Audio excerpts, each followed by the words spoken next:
Mr. President, with your certificates of return alongside your deputy. Could we hear a bit about that? Yes,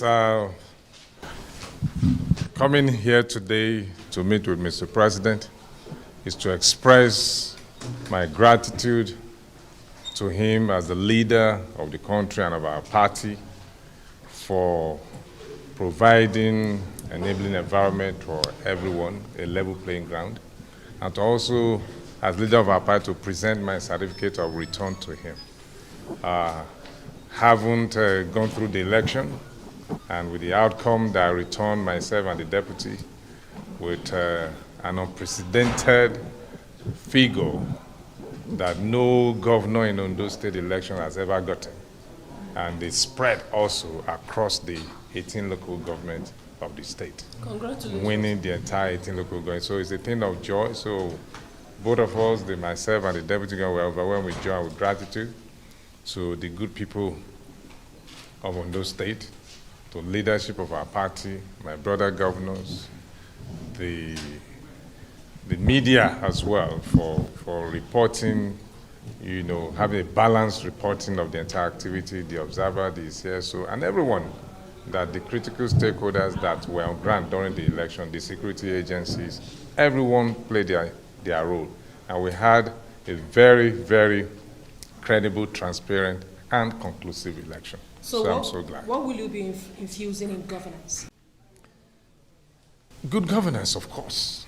That is what I have to give to the people.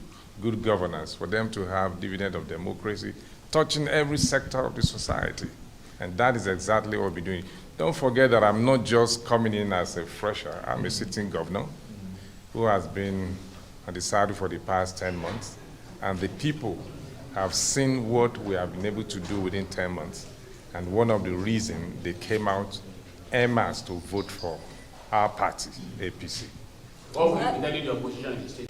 The opposition, since it desired the opposition, well, my advice to the opposition, since it desired to also govern the state, meaning it has an offering, but the people prefer us. So it should join hand with the winning party, with the government in terms of whatever offering he has, he can still pass them through us so that we can pass it on to the people, so that the people will be the overall winner at the end of the day. You see, the people of Ondo State, we are not just politically aware, we are also economically aware of the happenings in the country. Yes, it's true that after the removal of subsidy, there have been some kind of economic challenges, which not only Ondo State, but across the nation. But we're able to educate our people, especially the engagement we had during the August End Bad Governance protests, that was planned by some group of people in the society. We were able to engage our people all across. And during our campaign, we also let them know that what we're experiencing now is just for a time, that society is not static, it's an evolution of the society.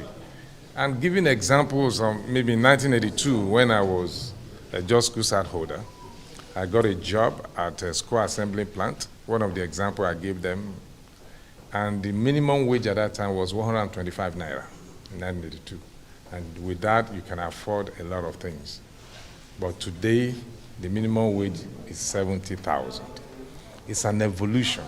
It has nothing to do with the government per se. It's a global thing.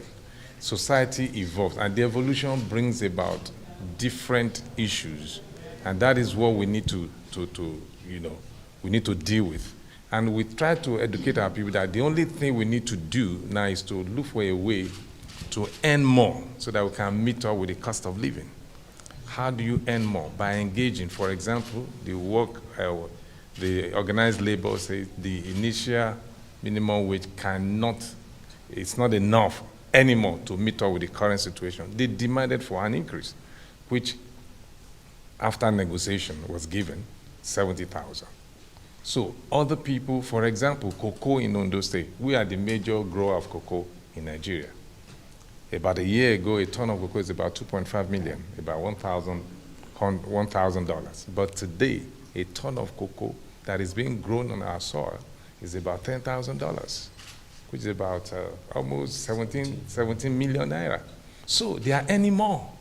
Even though things are expensive, their product also has gone up. What will happen to chocolate factory in Switzerland? The price will have also gone up. So it's a global thing. So these are the education we need to give to our people. Look for a way to earn more money, engage the system, and engage in productive venture that will make you to earn more money. People have increased the prices of their services, of their products. So it's a cycle. So it has nothing to do with the government, even if it's another government, but the decision that was taken is for the overall good of the nation by removing the subsidy. It comes with some pains initially, but over time, we'll be able to see that it's for the betterment of the country, and that is already happening.